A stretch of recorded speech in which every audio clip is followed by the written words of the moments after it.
Hey, welcome back to the channel. This is your host Castro. As you can see, we are in a different setup today. So I wanted to make this video because I've promised to a few of you guys to talk about GD&T and the importance of it. Now, GD&T stands for Geometric Dimensions and Tolerances, or tolerancing. And it's an integral part of the manufacturing industry.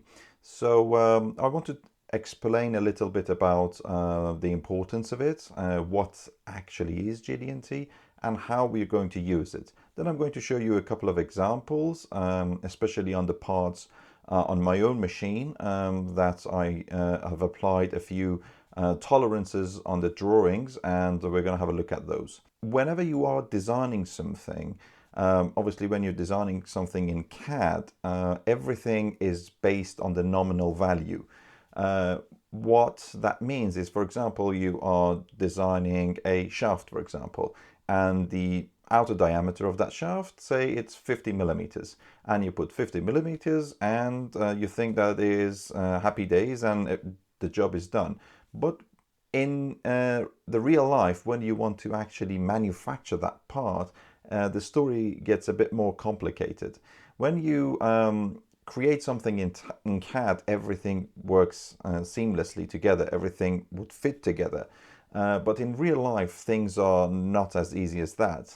So you need to leave some certain clearances for different things to fit into each other without having any issues.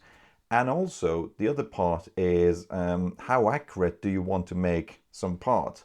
So the more accurate you want to make a part, the more money you need to spend on that, because you would need to use higher end machine tools or higher end or time consuming machining and post machining systems, and that could increase the cost. Not always you need to have like the tightest tolerances. So GD&T allows you to define the sort of tolerances for each side and each part and each section of a workpiece, and then the machinist or whoever's programming the machine tools, they can refer to that drawing and they can find out how accurate a certain dimension needs to be. So that's the basic of it. But I want to jump right into the drawing, view a part, and I want to talk to you a little bit about why different areas of this part have different dimensions and tolerances, and especially I want to show you a few symbols that we use for GD&T. So let's jump straight into it, and I'm going to show you what it is all about. Okay, so I want to show you a part that you typically make on a milling machine and another part that you typically make on a turning machine. So this is the C-axis housing. Some of you who've been following the channel should be familiar with this. So this is a part that was machined out of a block of aluminium, and it was done on a Hermle 5-axis machine, and then it was jig ground on a Hoser jig grinding machine. And I will show you the two different drawings that I prepared for this part. So this is the CAD design. As I said, everything in CAD looks perfect, but now we need to focus on how we are going to manufacture this part.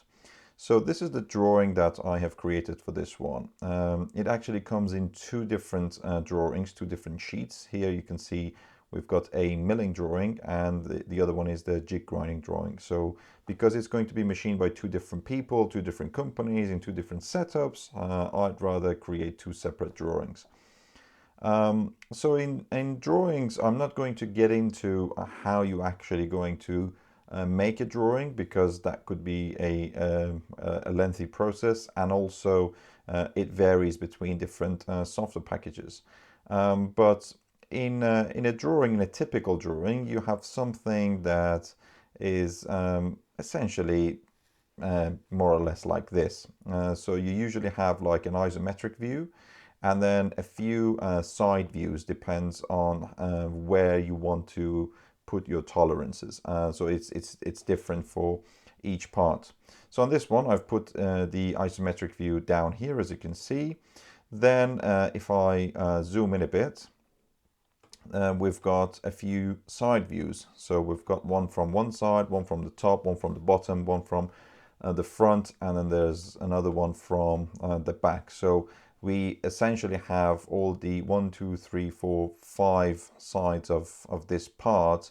The only thing that we are missing, so we've got the top, the bottom, it's the other side, so basically the mirror of this middle one, which isn't really that important. And also we have got a section view. So if you can see on this one, I have cut it in half and created a section view because this is the main view that I wanted to make sure that all of the tolerances are mentioned on this one. And you can see that this one has been scaled up a bit. So it's 1.5 times bigger than the rest of them. Now, looking at some of these tolerances, as you can see, there's loads of different numbers and symbols, and I want to show you a few of these and what they do and why some of them are so tight tolerances and some of them are a bit loose and not that important. So, for example, let's start with this one. This is saying that the diameter of this area should be 105. Bear in mind that all the units, you need to mention it somewhere. So on this one, for example, I've put it up here. You can put it in this box down here. But, you know, everybody does it slightly differently. But you probably should put it in this sort of box down here. Anyway, so this is 105 millimeters. And you can see then there is a symbol next to it, which says H7. So there are different tolerances for different dimensions, and they've got alphabetical letters basically, and then there's a number in front of it. And these are showing the fitting and the tightness of this tolerance basically. So H7, for instance, as you can see, it means from 0 to plus 40 microns. So this is sort of the tolerance that they need to achieve. So when they are machining this, they've got a 40 micron window that they need to basically machine this diameter to. So it can be anything from 105 dead on up to 105 plus 40 microns.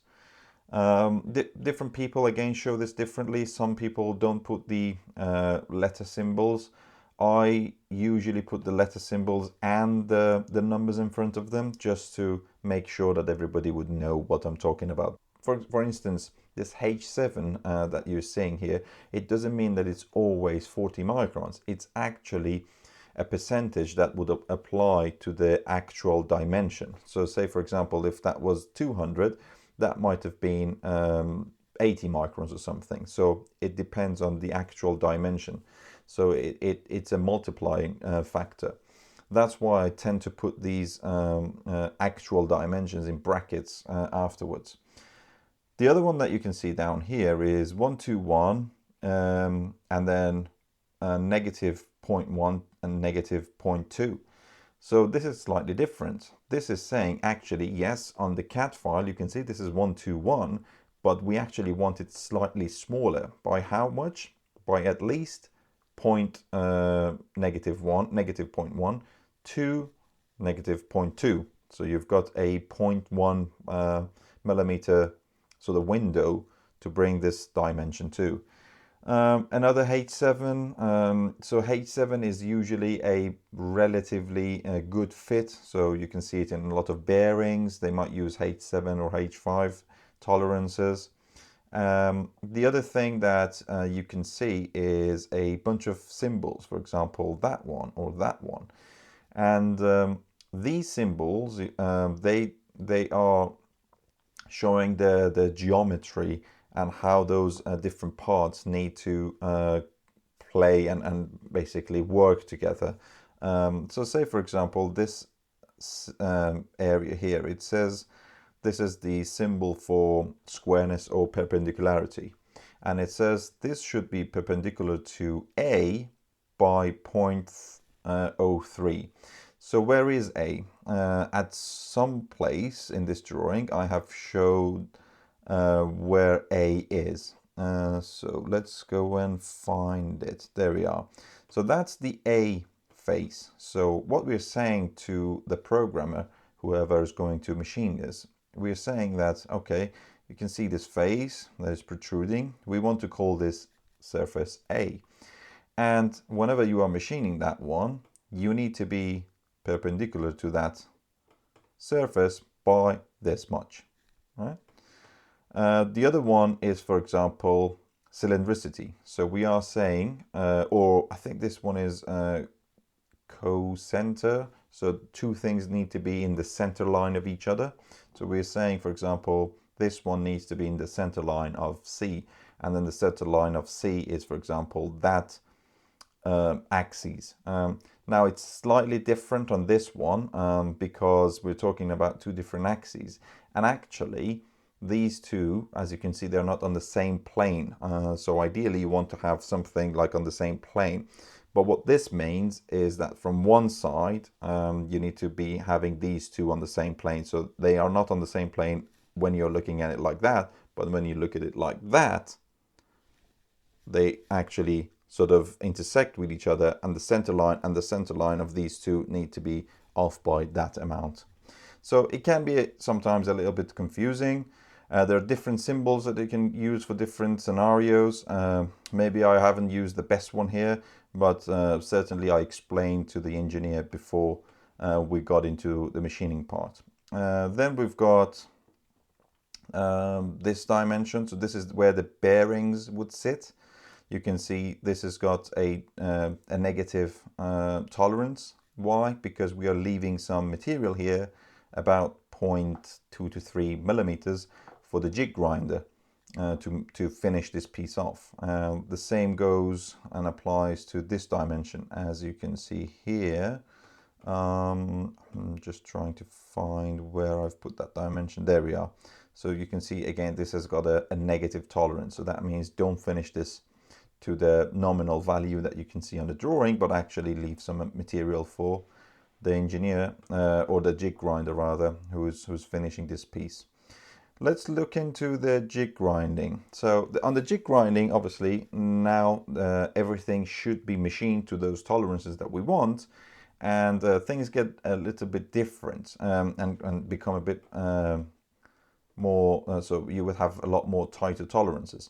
Now you can see here, this is where the bearings would sit. We've got a JS1 tolerance here, which means this should be within plus or minus 1 micron of the nominal value. So this is a very, very tight tolerance. And then you've got other symbols. So you've got like a parallelism symbol, and then you've got another perpendicularity symbol. And all of these are within a couple of microns.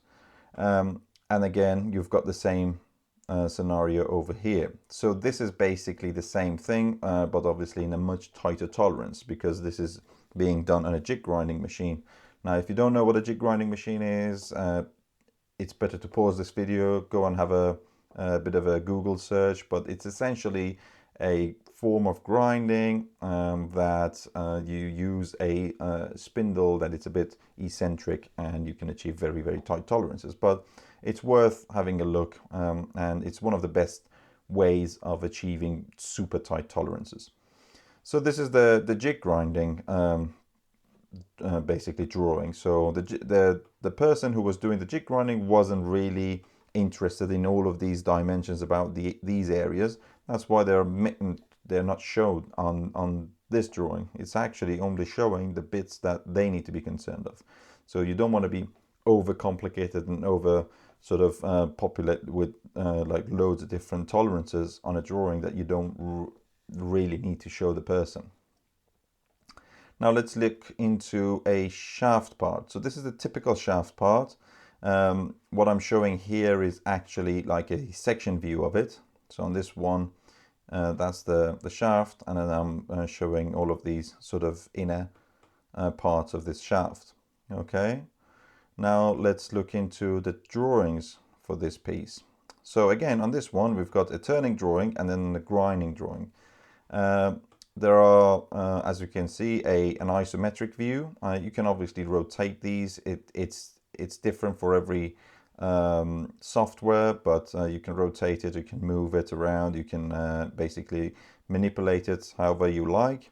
Then we've got a top and a bottom and a side view, and then we've got a section view as well. Similar to the previous one, we've basically cut it in half, and we're showing the internal parts to some extent as well. So on this one, again, loads of different tolerances, but slightly different.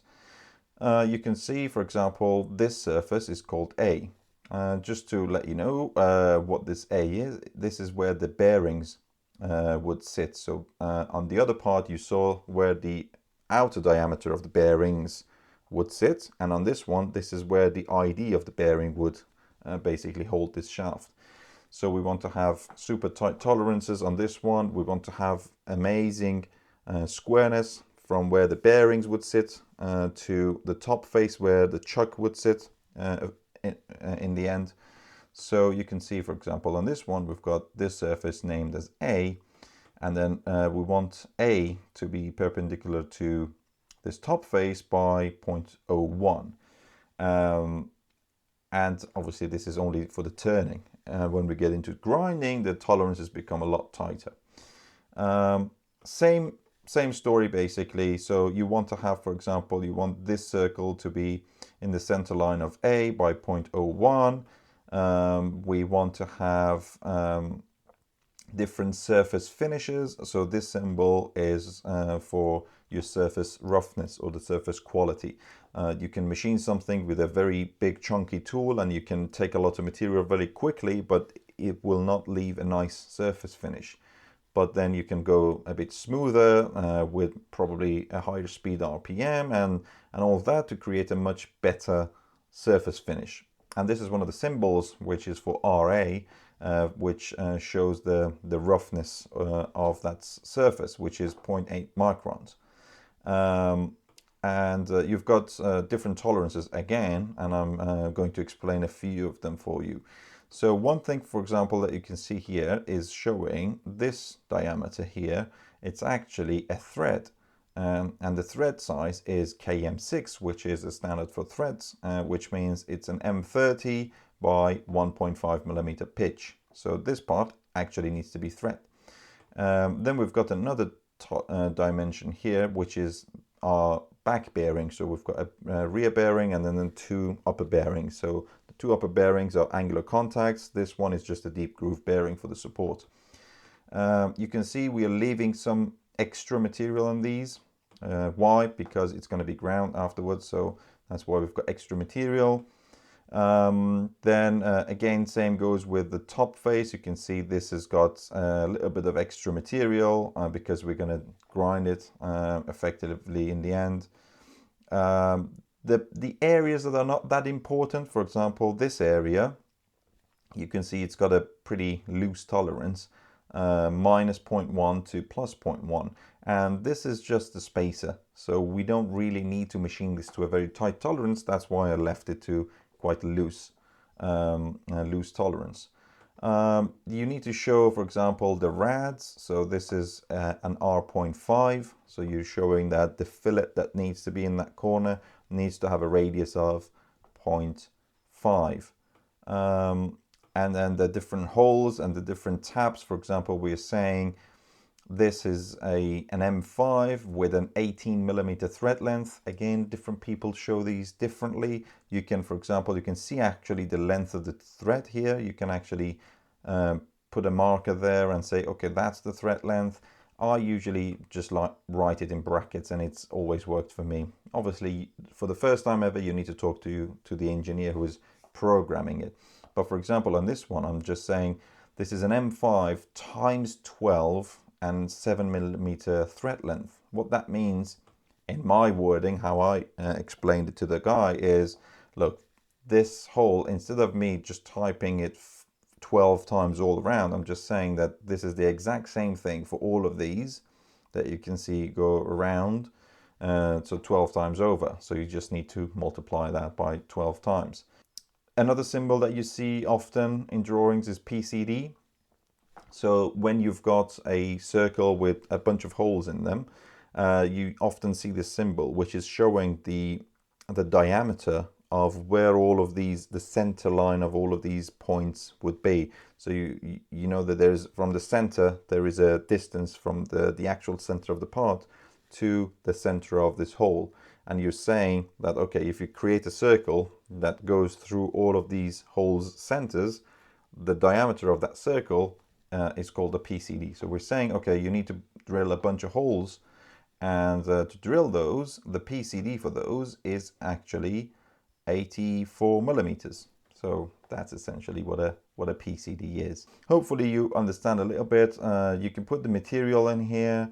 So I put, for example, the material is 316L. The position of all holes, if not mentioned, must be within plus minus 25 microns of the nominal position in the STP file.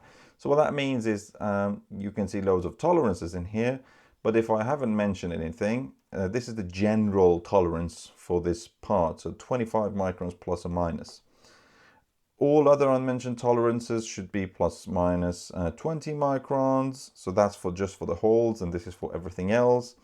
And then if you see a surface finish that is not mentioned, it should be RA 0.8. Then we get into the grinding drawing. So same setup. I put a big note down here. All RA 0.4 surfaces must be ground at the same time in one setup. So that means is that you shouldn't be grinding one face and then opening it and rotating the part, or holding it from a different angle, or for example using a chuck to grind some of it and then rotating it and holding it with the chuck and trying to clock it up and then grind the rest. Because the more setups you have, the higher the risk of adding more error into the part. That's why, for example, on this part you've got these two centers. So that's a place for a center. That's a place for a center. There are holes on these sides for something that we call a drive for grinding applications. So they put a pin through it and they can actually rotate it and put some force to it. So they can drive the part. Then you can see the tolerances that are mentioned on this one. For example, this is where the bearings would sit. So you can see this has got a 2 micron tolerance, like a perpendicularity to this bottom face. So this means that you're coming with a grinding wheel, you go all the way to the side and then you skim that face and you come out. This area here is called a grinding relief, because in the corner of the grinding wheel you wouldn't have you can never have a sharp corner.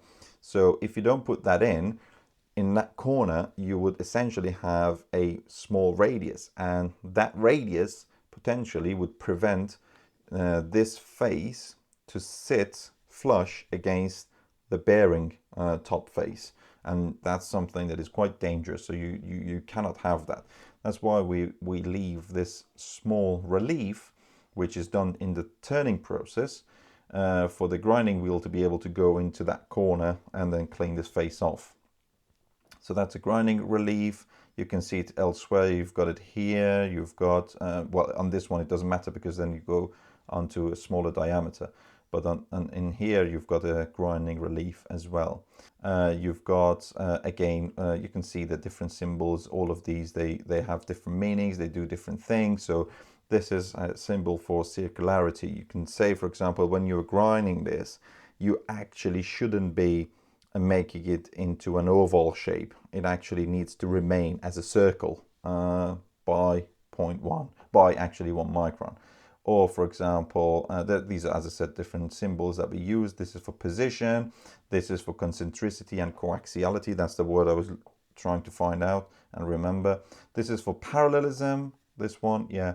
This is for a certain angle. If you want to have like a very accurate angle, okay, this must be 45 degrees to that one. This one is for flatness. So you want to show how flat something you need to be. This is for roundness or circularity. Again, so there are different tolerances, and you can put a datum in here, as I did. For example, for some of them, you can see here, you've got this one, which is saying, okay, circularity and coaxiality, or concentricity and coaxiality, with the datum A, it must be within 2 microns, something like that. So one of the ways that you can create a tolerance for a bearing is that you would have the dimension of the shaft, or the diameter of the shaft, actually bigger than the bearing. And what that causes is that it can cause an interference. But having an interference can sometimes be beneficial. But if it is a bit too much, then it can become quite problematic, because it can expand the inner rotating ring of the bearing by too much, and then creating more friction and heat. But then if you make it a bit too loose, then obviously you would have run out issues. So designing something in CAD is actually really fun, but when you want to produce that part, that's when it gets quite tricky, and you need to have a bit of experience to know what sort of tolerances you need to apply for what sort of parts and in which areas. So I hope this has been useful for you, and if you've got any questions, as always, please comment them down below, and I hope to catch you in the next one. Also, please consider subscribing to the channel and hitting the ring icon, which would notify you whenever I post a new video. Thanks.